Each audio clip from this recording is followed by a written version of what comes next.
Oke, selamat datang di channel gua Green Wombat. Kali ini gua akan membahas soal crankshaft. Jadi, sebetulnya, gimana ya gua jelasinnya. Jadi gua sempat, baca di salah satu grup, dan gua dapat link video yang menjelaskan bahwa crankshaft ZX25R atau ZX25R itu, unik gitu ya. Terus kemudian, di situ gue berpikir, bagian mana uniknya, bagian mana gitu kan.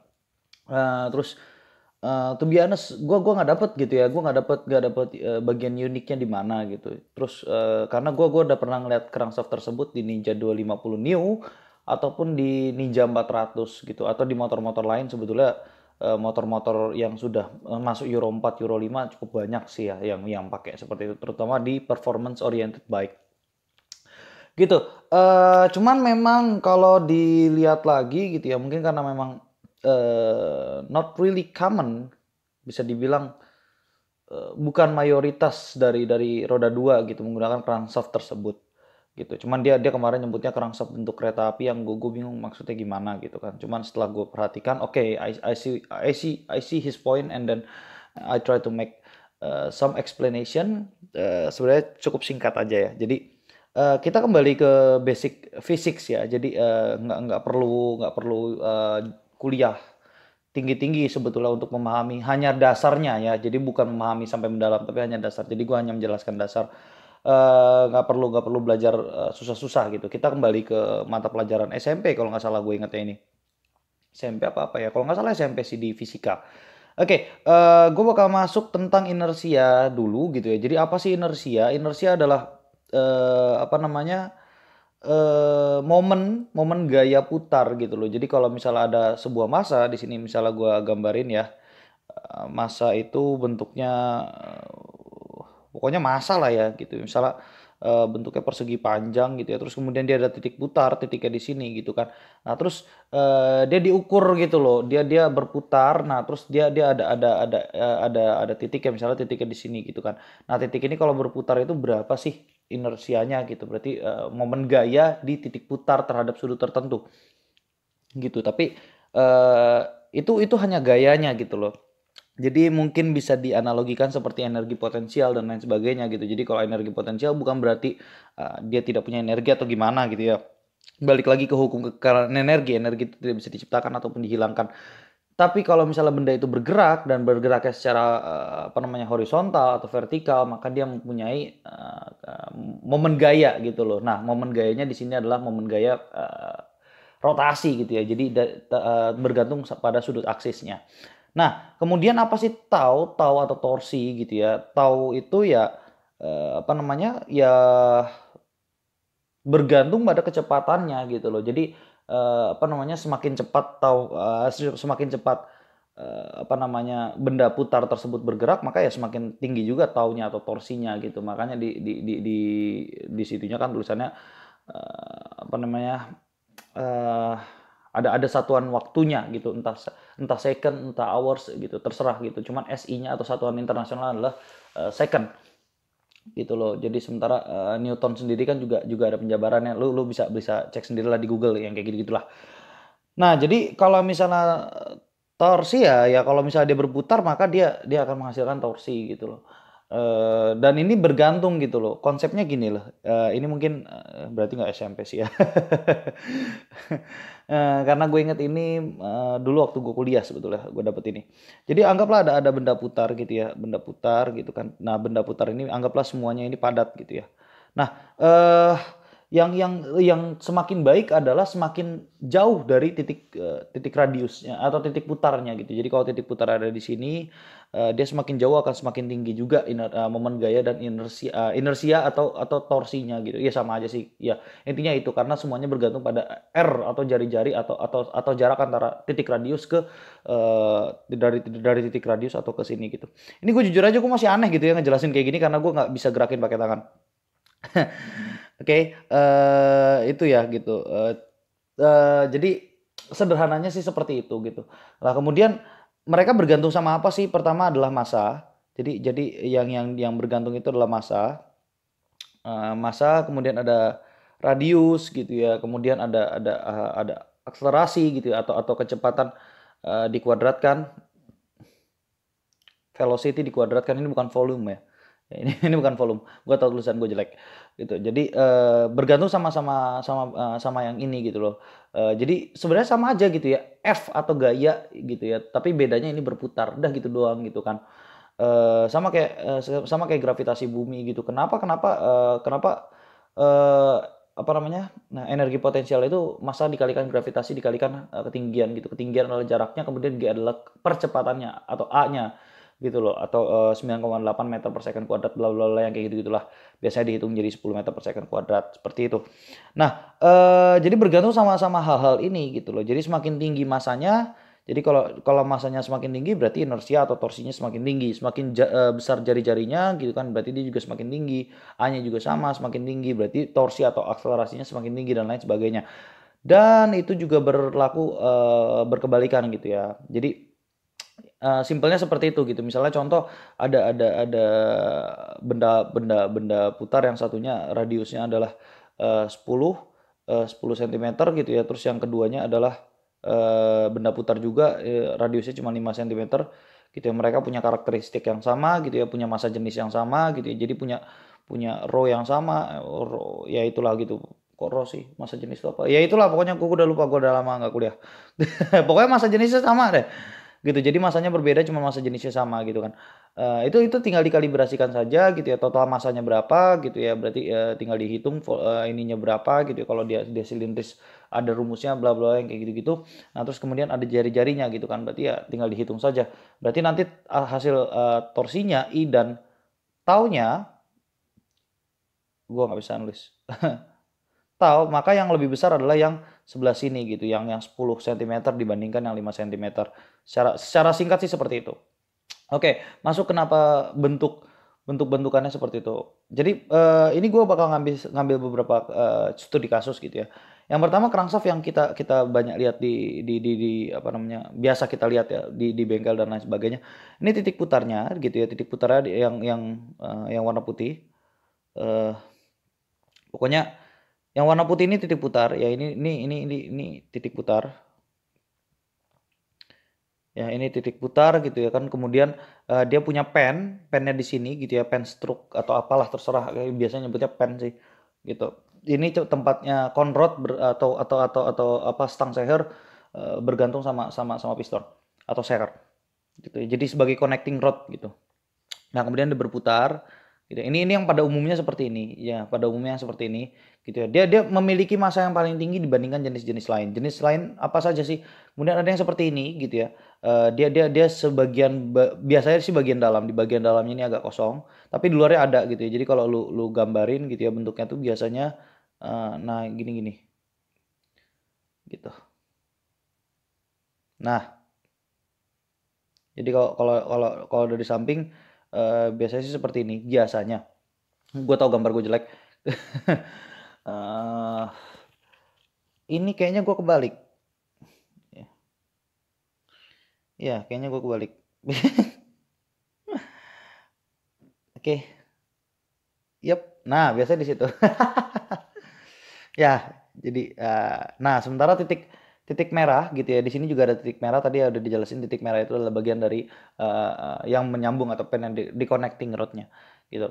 Terus kemudian ada lagi yang seperti ini gitu ya. Jadi dia benar-benar kosong gitu ya bentuknya gitu ya. Di sini dua pasang gitu, di sini dua pasang gitu ya. Dia nggak ada bagian di samping-samping ini, nggak kayak di sini.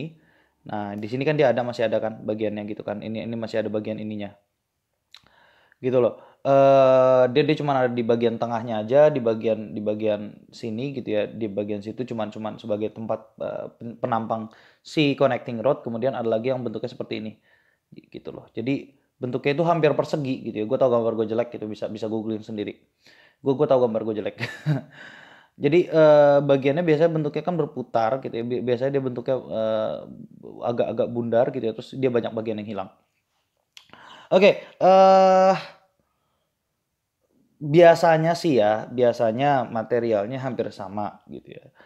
Terus kemudian apa sih yang membuat ZX25R, Ninja 400, Ninja 250 Neo gitu menggunakan crankshaft yang seperti ini, bukan model crankshaft yang seperti ini. Oke, pertama tadi sudah dijelaskan ya kalau misalnya bentuk yang seperti itu biasanya punya massa yang lebih banyak gitu ya, atau beratnya lebih berat gitu loh. Kemudian yang seperti ini berarti kedua terberat, kemudian ini kedua teringan, dan ini yang paling ringan gitu loh. Nah, kemudian ini akan menentukan apa gitu ya. Tadi kita udah menjelaskan gitu ya, torsi. Jadi secara sederhana ya, secara sederhana horsepower itu adalah tau dikalikan RPM. Terus kemudian nanti di sini ada dikalikan lagi sama konstanta gitu ya. Konstantanya berapa ini tergantung banyak sih. Ini konstantanya berapa? Tapi biasanya pakainya 52525. Tapi balik lagi ya, ini konstanta gitu ya. Jadi dia konstantanya ini kalau sekarang sih banyak kan mendekati 52525, tapi bisa juga berubah segala macam gitu ya. Walaupun disebut dengan konstanta gitu ya. Ini bergantung banyak faktor. Ini nanti faktornya dengan volumetric efisiensi dan lain sebagainya gitu kan. Ada juga dengan material, dengan silinder. Ini videonya terlalu panjang kalau gue harus ngejelasin itu.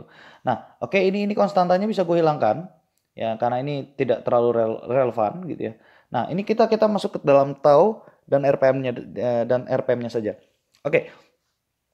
Otomatis ya, crankshaft dengan model yang seperti ini itu memiliki tau yang paling tinggi juga karena masanya paling tinggi. Kemudian crankshaft yang seperti ini taunya kedua tertinggi gitu loh. Dan seterusnya, ini paling rendah gitu ya. Hanya saja ya perlu diingat bahwa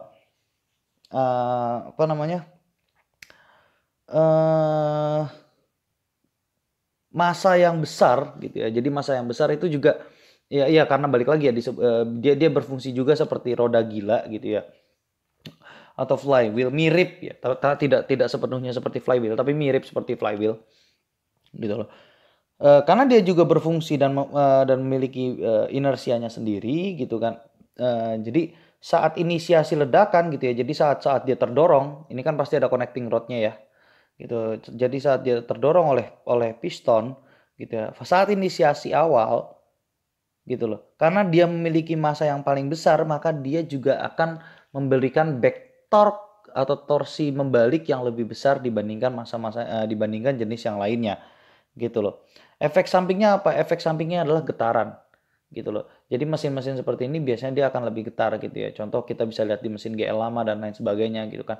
Ini pernah ada studi kasus, contohnya kayak misalnya dulu pernah ada perdebatan antara crankshaft Ninja R 18 dengan kode blok 1878 dan crankshaft Ninja RR dengan kode blok 1878 dan crankshaft Ninja RR dengan kode blok 1855 atau R1855 sama aja gitu ya. Mana yang lebih baik gitu kan. Kemudian banyak yang menggunakan yang seperti ini, mengatakan lebih baik ini punyanya 1878 gitu kan. Tapi ada juga yang menggunakan yang ini yang 1855 gitu. Ada juga yang tengah-tengah yang di sini ditambahin benda gitu ya, tapi lebih ringan daripada masa yang lainnya gitu kan.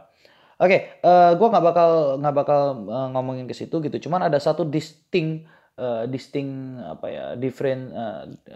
diferensial, perbedaan lah intinya. Ada satu perbedaan gitu ya yang cukup jelas adalah silinder blok 1878 dengan set mesinnya termasuk crankshaftnya gitu ya. Kalau orang-orang di Ninja 2 tak biasanya bilangnya ZX itu dia memiliki torsi gitu ya, atau hentakan di RPM bawah gitu ya, RPM bawah itu lebih baik daripada yang pakai silinder blok yang seperti ini gitu kan. Bahkan tidak jarang gitu ya mengganti ini crankshaft ini masukkan ke dalam blok 1855, maka dia kurva powernya bisa jadi bertambah gitu loh. Kalau volumetric efisiensinya juga tetap gitu loh. Itu tidak heran gitu loh, karena balik lagi ya rumusnya kan ke sini lagi gitu loh. Jadi semakin tinggi taunya kalikan RPM berarti harus powernya juga naik gitu loh. Makanya gue bilang tidak bergantung dengan 5252 gitu loh. Nah, tapi itu tadi gitu ya. Kenapa sih gitu ya? Bahkan di beberapa kasus gitu ya, kayak blok 1878 itu lebih rawan gitu kan, ceketnya segala macam gini. Well, itu karena getarannya gitu loh. Jadi kalau misalnya ada yang pernah punya dua-duanya gitu ya, Ninja RR yang masih kode blok 1878 dan Ninja RR dengan kode blok 1855, itu kerasa di kaki getarannya lebih getar yang ini gitu, yang 1878 gitu. Walaupun gue sendiri memang dulu waktu masih pakai Ninja 2 tak gue penganut yang ini. gue pakai ini gitu kan. Sebenarnya nggak cuma 1878 gitu. Di motor-motor gue juga kelihatan gue lebih senang sama motor yang torsinya besar gitu. Kemudian eh masuk ke crankshaft ini ya, crankshaft yang Ninja ZX atau Ninja 250 yang baru sama aja, bentuknya mirip seperti ini. Oke, jadi pertama dia minim getaran gitu ya. Jadi mesinnya minim getaran walaupun memang torsinya lebih rendah gitu. Bahkan gue estimasi crankshaft model seperti ini dibandingkan dengan crankshaft model yang seperti ini, itu masanya itu bisa setengah kali lipat gitu. Jadi masa yang ini itu bisa setengahnya masa yang tadi yang paling atas, yang contoh nomor 1 gitu loh. Nah, ini yang membuat torsinya ZX25R sendiri rendah, hanya saja memang dia mencari power di RPM atas gitu loh. Dan terasanya waktu kita puntir gasnya itu dia enak banget gitu, RPM-nya cepet naik gitu ya, karena itu tadi gitu beban di saat inisiasi gitu ya, dia lebih ringan gitu loh. Paling itu ya gitu. Tapi nggak semua ya. Maksud gua kalau misalnya lu lihat di crankshaftnya ZX itu di tengahnya itu ada yang tetap bentuknya kalau dari samping seperti ini gitu ya. Kalau dari ini ya dia di gini gitu, tetap bulat gitu ya. Ini buat memutar camshaft gitu ya. Jadi dia ada rantainya, rantai ketengnya gitu di tengah gitu loh. Jadi sebetulnya cuman itu aja gitu loh. Jadi keunggulannya yang model 1 ini apa sih? Keunggulannya model 1 dia punya massa yang lebih besar, yang artinya torsinya lebih besar, artinya horsepower tiap RPM dia semakin besar gitu loh. Kalau misalnya memang engineer-nya bisa membuat getarannya lebih minim, jadi kalau dia bisa minim getaran, maka dia bisa berpotensi memiliki horsepower yang lebih besar.